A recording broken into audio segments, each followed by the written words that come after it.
Hello guys, कैसे हैं आप लोग। तो आज हम शुरू करने वाले हैं जनरल साइंस। अब देखिए, क्वेश्चन आता है वाई, हमें क्यों पढ़े नहीं है। नहीं भाई, पढ़ें क्यों, क्या कारण है। तो हमारे अभी तक के रिसेंटली जो कॉम्पिटिटिव एग्ज़ाम्स हो रहे हैं उसमें हमारा 45 टू 50% और किसी किसी में 35 टू 40% जो वेटेज है वो कहाँ जा रहा है, जनरल साइंस पर। आप पिछले लास्ट 3 to 5 ईयर्स के पेपर उठा के चेक कीजिए, हमारा इसका वेटेज बड़ा है। किसी में 35 to 40% मिलेगा, कहीं 45 से 50% मिलेगा। तो इस वजह से ये हमारी मस्ट हो जाती है भाई, पढ़नी तो हमें है। ठीक, इसका दूसरा बेनिफिट क्या है, देखो पढ़ने का। एक तो कॉम्पिटिटिव, दूसरा बेनिफिट है, पहला तो कॉम्पिटिशन्स के में आ रही है, हम इस वजह से पढ़नी पड़ रही है। सेकंड बेनिफिट आता है, हमें एज मिलती है। एज से क्या मतलब, देखो जितने भी आपके साथ कंपटीटर्स हैं, जो बच्चे पढ़ रहे हैं में से ज़्यादातर क्या पढ़ रहे होते हैं, एप्टीट्यूड पे बहुत फोकस होता है ना। रीजनिंग पे भी थोड़ा बहुत फोकस कर लेते हैं, लेकिन एप्टीट्यूड तो कर ही रहे हैं। लेकिन साइंस कहीं ना कहीं छूट जाती है। साइंस साइड के स्टूडेंट को कॉम्पिटिशन वो रहता है, पूरा कॉन्फिडेंस कि भाई हमसे तो हो जानी है। और जो हमारे आर्ट साइड के स्टूडेंट हैं वो भी रिफ्रेशर वगैरह या यहाँ कोर्स कर रहे हैं, वहाँ से करते हैं, लेकिन हो क्या रहा है, बेसिक्स क्लियर ना होने की वजह से उनके जो है, जब वो एग्ज़ाम में जाते हैं क्वेश्चन हमारे गलत हो जाते हैं। क्वेश्चन गलत होने का कारण एक ही है, मेन जो है वो है हमारे बेसिक्स क्लियर नहीं है। अगर हमें आता हुआ पेपर हम गलत करके आ रहे हैं, ठीक है, तो ये चीज़ होती है। अब क्वेश्चन आता है, भाई हम आपका कोर्स क्यों लें, वाई माई कोर्स। भाई हम आपका जो ये वीडियोज़ हैं क्यों देखें, कोर्स क्यों करें। उसका रीज़न है, मैं आपको बिल्कुल बेसिक से पढ़ाऊँगा। सेकंड, एनसीईआरटी बेस्ड होगा, न्यूमेरिकल सॉल्व कराऊँगा। ये हमारे कोर्स में इंक्लूड रहेगा, ठीक है। मैं ये मान के चल रहा हूँ आपको ज़ीरो आता है, बिल्कुल ज़ीरो से लेके चलना है। मेन चीज़ बेसिक्स क्लियर होनी इसलिए ज़रूरी है। बेसिक्स आपकी क्लियर हो गई तो हम कोई भी एग्ज़ाम में जाएंगे, क्वेश्चन गलत होना बनता ही नहीं है। अगर हमारे बेसिक्स क्लियर है, बेसिक्स क्लियर कर लिए, अनसोल्ड लगा लिए, प्रीवियस ईयर क्वेश्चन लगा लिए, मतलब ही नहीं क्वेश्चन गलत हो जाए। अगर आप ओवर कॉन्फिडेंस नहीं हो, भाई देखो ओवर कॉन्फिडेंस हो जाता है बंदा कि क्वेश्चन तो मुझे आता है और उल्टा OMR भरा है, नहीं तो कोई मतलब नहीं कि हमारा क्वेश्चन गलत हो जाए, ठीक है। तो हमारे कोर्स में ये चीज़ इन्वॉल्व रहेंगी। तो शुरुआत करते हैं अपने कोर्स की कि भाई सबसे पहले हम जानते हैं साइंस,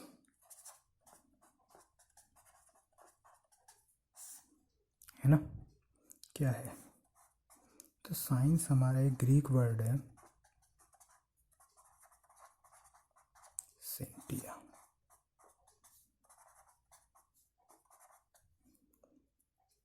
इसको हिंदी में लिखते हैं सेंटिया, ठीक। क्या होता है भाई सेंटिया, सेंटिया का मतलब होता है टू नो, यानी कि जानना। अब हमें जानना क्या है, ठीक है ना भाई, क्या जानना है भाई, हमारे ब्रह्मांड में जो भी कुछ हो रहा है हमें उसी को जानना है। अब हमारे ब्रह्मांड में क्या क्या हो रहा है, कैसे कैसे है, जो भी घटनाएं घटित हो रही हैं आसपास, भाई जैसे न्यूटन ने देखा पेड़ से क्या गिरा था, सेब। क्यों गिरा, रीज़न जाना। हमारा जो अर्थ है वो सन के चारों रोटेशन कर रहा है ना अर्थ। क्यों कर रहा है, क्या रीज़न है, नहीं, यही चीज़ हमें जाननी है, इसी को जानने के लिए हम साइंस कहते हैं, ठीक। अब साइंस जो है मोटे तौर पे अगर देखें, जानना, साइंस का जानना तीन तरीके से होता है। First observation. क्या है ऑब्जर्वेशन? हिंदी में कहते हैं अन्वेषण। Second experiment.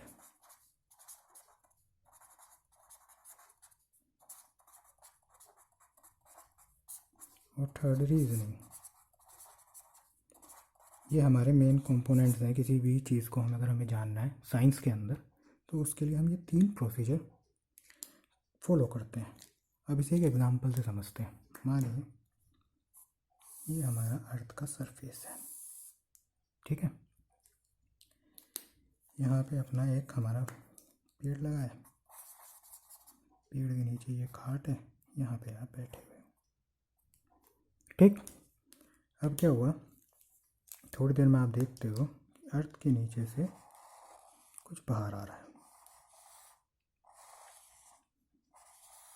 आपने देखा, उठे, गए, भाई क्या बाहर आ रहा है? नहीं। तो आपने देखा लावा था, ash particles, ash and dust particles आए।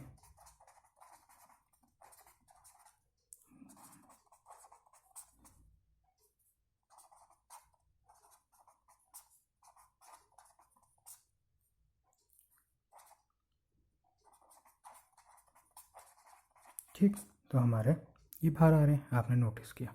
आपने क्या किया, अपना एक दोस्त को फ़ोन किया जो लेबोरेटरी में काम करता है। उससे कहा भाई आजा, हम देखते हैं यहाँ पे कुछ हीटअप चीज़ आ रही है। आपने एक तो इस मटेरियल को एक जगह अपने लैब में ले गए, वहाँ चेक किया। क्या आपने देखा कि भाई इसमें हमें मेटेलिक मिनरल्स मिल रहे हैं। जो आप लैब में ले गए, मेटेलिक मिनरल्स मिले आपको, टेम्परेचर बहुत ज़्यादा मिला, ठीक है। अब देखो, हमने फर्स्ट स्टेप क्या किया, ऑब्ज़र्व किया। क्या ऑब्ज़र्व किया? भाई लावा निकल रहा है, ऐश है, डस्ट पार्टिकल्स बाहर आ रहे हैं। कहाँ से आ रहे हैं? अर्थ के नीचे से आ रहे हैं। सेकंड, हम लैब में ले गए, वहाँ जाके हमने एक्सपेरिमेंट किया। एक्सपेरिमेंट क्या देखा, टेम्परेचर बहुत ज़्यादा था भाई, उसके अंदर मेटेलिक मिनरल्स थे। अब हम रीजनिंग करेंगे। रीजनिंग क्या कि भाई ये जो हमारा लावा होता है इसमें क्या क्या होता है, मेटेलिक मिनरल्स हमें मिलते हैं। दूसरा, ये हमारे अर्थ के नीचे से आता है। अर्थ के नीचे से आता है तो हमें पता चल गया कि हमारे अर्थ के नीचे जो है टेम्परेचर ज़्यादा है। यही सब हम जान गए मोटे मोटे तौर पे। तो इन 3 स्टेप्स को फॉलो किया, यही हमारी साइंस है, यही हमें जानना है, समझ गए ना। तो साइंस को इन 3 स्टेप्स को फॉलो किया, क्या जो भी हमारे आसपास हो रहा है उसे जानने के लिए कि भाई उसे पहले हमने ऑब्ज़र्व किया, फिर हमने एक्सपेरिमेंट किया, फिर हमने रीजनिंग की। ये हमारी साइंस हुई, ठीक। अब चलते हैं आगे। साइंस, इसे हम मोटे तौर पर 3 पार्ट्स में डिवाइड करते हैं। पहला फिज़िक्स, हिंदी में भौतिकी, दूसरा केमिस्ट्री,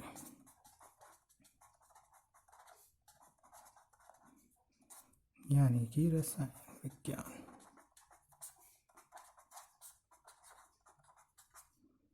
और तीसरा बायोलॉजी, जीव विज्ञान, ठीक है। अब हमने पहले क्या किया, बायोलॉजी को 2 पार्ट्स में तोड़ा। बायोस लॉजी, या लोगोस लिख देते हैं, बायोस और लोगोस, ठीक है।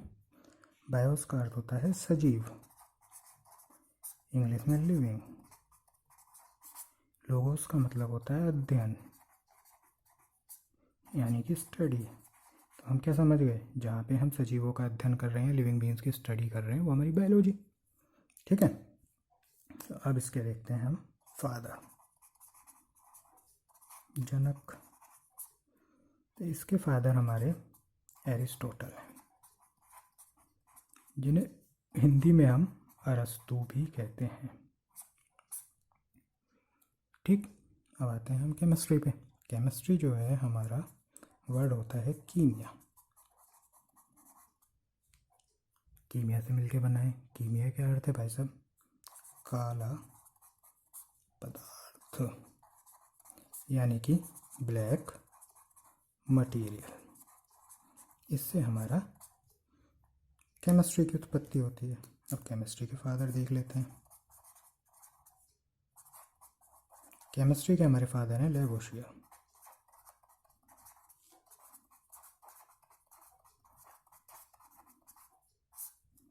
ठीक, अब आते हैं हम फिजिक्स पे। फिजिक्स जो है हमारा शब्द है फ्यूजिस।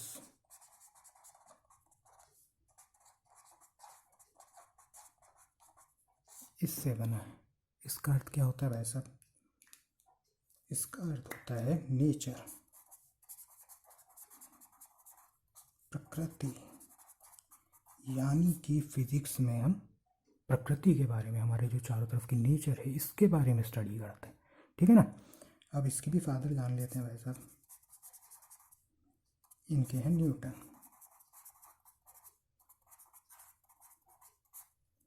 तो ये हमारी हो गई। अब जानते हैं भाई, ये जो हमने नेचर लिखा फिजिक्स के लिए, ये क्या है, कैसे हम इसको समझाएंगे कि भाई नेचर है क्या। तो लिख लेते हैं भाई अपनी हेडिंग, नेचर, प्रकृति। अब जो नेचर है ये हमारी 2 कंपोनेंट से बनी हुई है, द्रव्य, ऊर्जा। ठीक है, द्रव्य और ऊर्जा।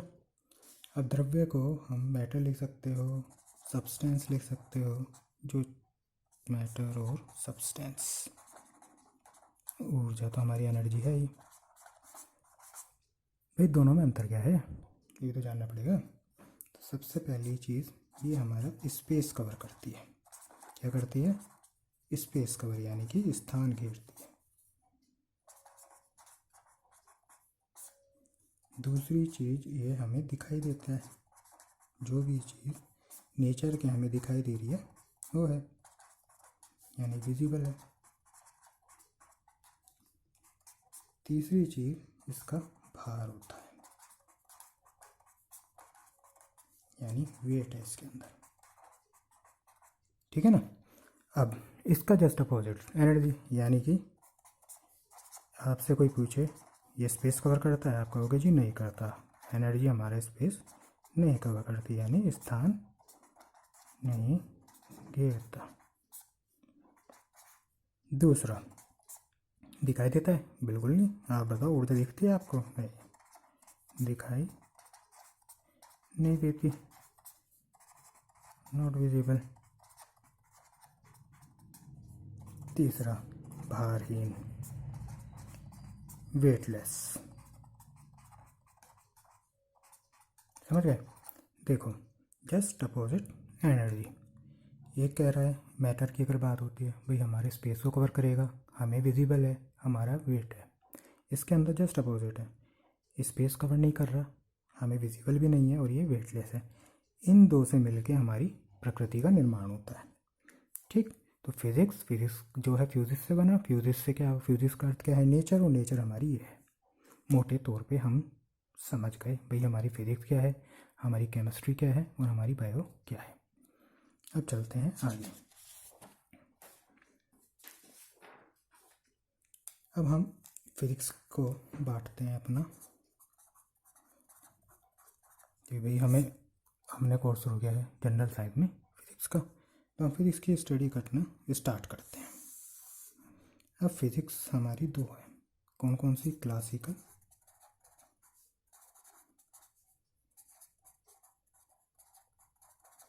और मॉडर्न।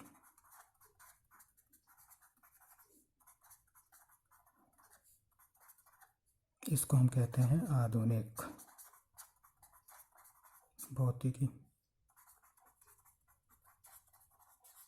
इसको कहते हैं चिर सम्मत भौतिकी। दूसरा, परंपरागत भौतिकी। अब क्वेश्चन आता है, भाई हमने इन्हें डिवाइड क्यों करा? क्या कारण था? फिजिक्स को हमने 2 कंपोनेंट में बांट दिया? नहीं। तो ये वाली जो फिजिक्स है ये हमारी 1900 से पहले की है। क्लासिकल सिंपल है, आई पुरानी होगी, जैसे क्लासिकल म्यूज़िक होता है। ये वाली 1900 के बाद की है। ठीक है, इनका मानना था द्रव्यमान और ऊर्जा। द्रव्यमान का होता है मास, ऊर्जा होती है एनर्जी। ठीक, ऊर्जा अलग अलग है, यानी कि ये दोनों एक दूसरे में कन्वर्ट वगैरह नहीं हो सकते। इन्होंने भाई साहब 1905 में आइंस्टीन ने E=mc² दे दिया। ठीक, यानी एनर्जी को मैं मास में और मास को एनर्जी में कन्वर्ट कर सकता हूँ। ठीक है, तो इनका क्या कहना था, द्रव्यमान और ऊर्जा are not separate, mass energy are not separate, इनका ये कहना था। अब भाई ये दो हो गए तो क्या इनके पिता भी अलग अलग हो गए? बिल्कुल हो गए भाई साहब। इनके हैं न्यूटन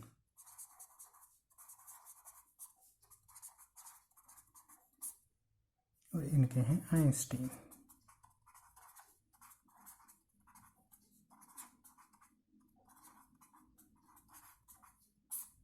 ठीक, अब आप कहोगे सर पिछली बार आप पहले वाले में आपने फिजिक्स के पापा न्यूटन है, यहाँ पे आप कह रहे हो आइंस्टीन है, अब कैसे करें? नहीं, क्वेश्चन आ गया कि भाई कौन किसे माने। तो देखो, अगर कोई पूछता है फिजिक्स के कौन है तो सिंपल है न्यूटन, और कोई पूछता है भाई क्लासिकल है कौन है तो न्यूटन, और मॉडर्न है कौन है तो आइंस्टीन। ठीक है, तो ये हमारा एक बेसिक स्ट्रक्चर हमने तैयार किया। क्या तैयार किया? साइंस के 3 कंपोनेंट, क्या क्या? Physics, chemistry, bio. फिजिक्स के हमने 2 कर लिए, क्या क्या? क्लासिकल और मॉडर्न। तो क्या क्लासिकल और मॉडर्न भी आगे डिवाइड होगी? होगी भाई साहब। कुछ कंपोनेंट्स हमारे क्लासिक के हैं जो हम पढ़ते हैं, क्या क्या? चलिए ये भी जान लेते हैं। क्लासिकल फिजिक्स, सम्मत भौतिकी। पहला हम इसमें पढ़ते हैं मैकेनिक्स। क्या पढ़ते हैं? मैकेनिक्स। हिंदी में क्या कहोगे? यांत्रिकी। ठीक है, क्या पढ़ते हैं वैसे मैकेनिक्स के अंदर? हम मैकेनिक्स के अंदर हम पढ़ते हैं मोशन। मोशन को हिंदी में कहते हैं गतिकी। दूसरा पढ़ते हैं मशीनरीज, इसके अंदर जो मशीन्स हम यूज़ करेंगे, ठीक है, उपकरण जिन्हें कहेंगे हिंदी में, वो हम मैकेनिक्स के अंदर पढ़ लेते हैं। सॉरी। फिर आता है ऑप्टिक्स, इसको कहते हैं प्रकाशिकी। वैसा भी इसमें क्या पढ़ेंगे? Simple reflection. रिफ्लेक्शन क्या? परावर्तन। रिफ्रैक्शन,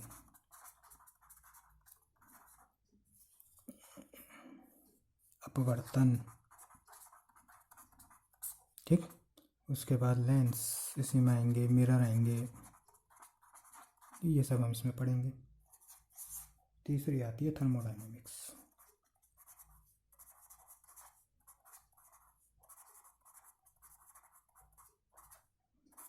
ऊष्मा गतिकी। ठीक है ना, इसमें हम पढ़ेंगे हीट इंजन। फोर्थ है हमारी इलेक्ट्रोस्टैटिक्स।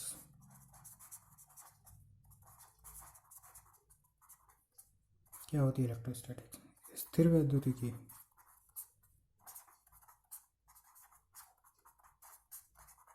इसमें हम क्या पढ़ेंगे? चार्ज। चार्ज यानी आवेश। इलेक्ट्रिसिटी या फिर इलेक्ट्रिक करंट, जिसको आप क्या कहते हो? विद्युत धारा। तीसरी हम इसमें पढ़ेंगे मैग्नेटिज्म, चुंबकत्व। ठीक है, और ऐसे ही इसके अंदर एक टॉपिक और आता है, वो होता है हमारा फ्लूइड डायनेमिक्स, यानी कि द्रव की गति, द्रव गति की। ये सब हमारे क्लासिकल फिजिक्स के कंपोनेंट्स हैं, ठीक है ना। अब भाई क्लासिकल के पढ़ लिए तो हमने मॉडर्न के भी देखने पड़ेंगे कि मॉडर्न में क्या क्या आता है। चलिए मॉडर्न के भी देख लेते हैं। मॉडर्न, आधुनिक,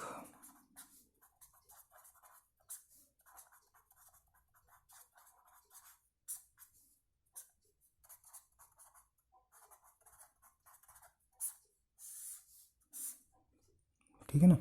अब देखो सबसे पहले इसमें आएगी इलेक्ट्रॉनिक्स।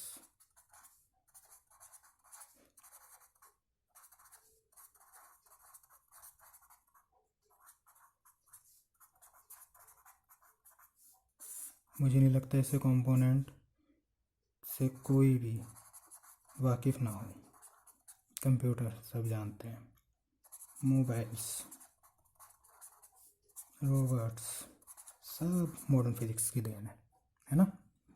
Second, nuclear physics.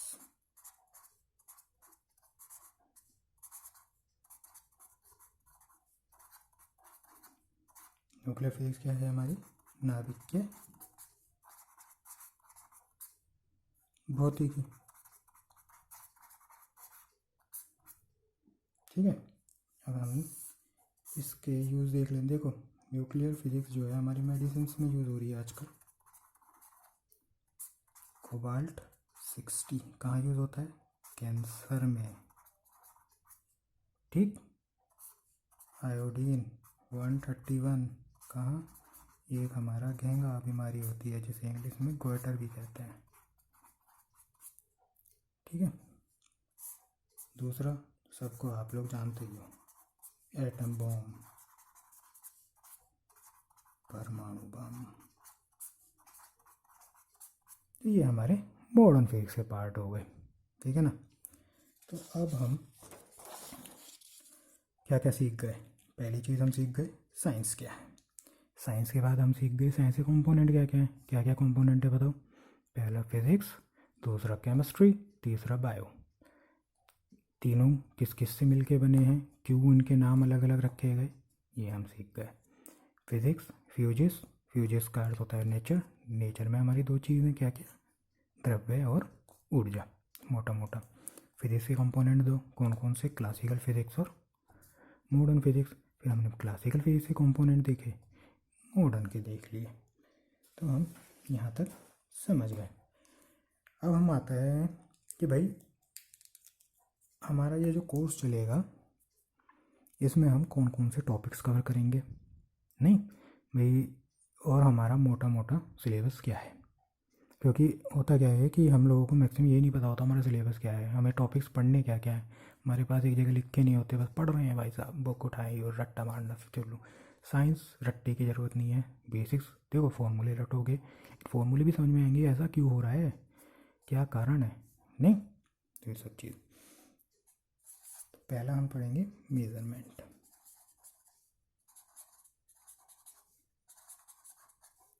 मापन। फिर हम पढ़ेंगे मोशन एंड फोर्स, यानी कि गति की एवं बल। आते हैं तीसरे टॉपिक पे। तीसरा हमारा हो जाएगा वर्क, पावर एंड एनर्जी, यानी कि कार्य, शक्ति एवं ऊर्जा। फोर्थ पे आते हैं ग्रेविटेशन,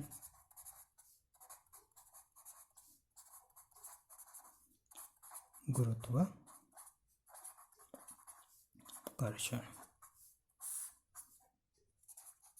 फिफ्थ में पढ़ेंगे हम वेव, मोशन एंड साउंड, तरंग, मोशन कौन सा, वेव मोशन है ना, ये वाला मोशन है जो हमारा वेव मोशन होता है, एवं ध्वनि।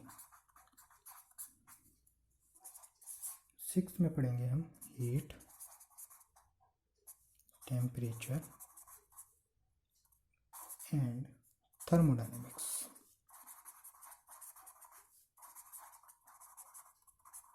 हीट हमारा क्या हो गया बताओ, ऊष्मा, टेम्परेचर का हो गया ताप, और ये ऊष्मा गतिकी। ठीक है, 7th पे आते हैं, ऑप्टिक्स, प्रकाशिकी। एक टॉपिक होगा हमारा करंट एंड मैग्नेटिज्म, है ना। करंट क्या होती है हमारी, विद्युत धारा एवं चुंबकत्व।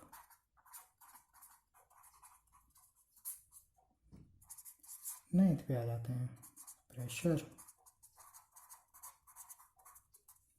And fluid dynamics. क्या क्या, दाब एवं, क्या बताया पीछे हमने फ्लूइड डायनेमिक्स को, मैंने द्रव गति की, बिल्कुल ठीक। और 10th आ जाता है मिसलेनियस।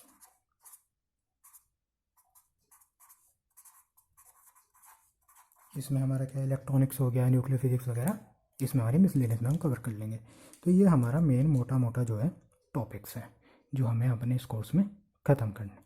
ठीक है, तो ये हम करेंगे इस तरीके से, हमारा वो कोर्स चलेगा। पर डे में लेक्चर आपके लिए अपलोड करता रहूँगा, देख लें। ये बिल्कुल बेसिक से लेकर चलूँगा, सिंपल तरीके से, सिंपल एग्जाम्पल लेते हुए, कोई साइंटिफिक नहीं, बिल्कुल ही मैं ये मान के चल रहा हूँ आपको कुछ नहीं आता। और दूसरी चीज़,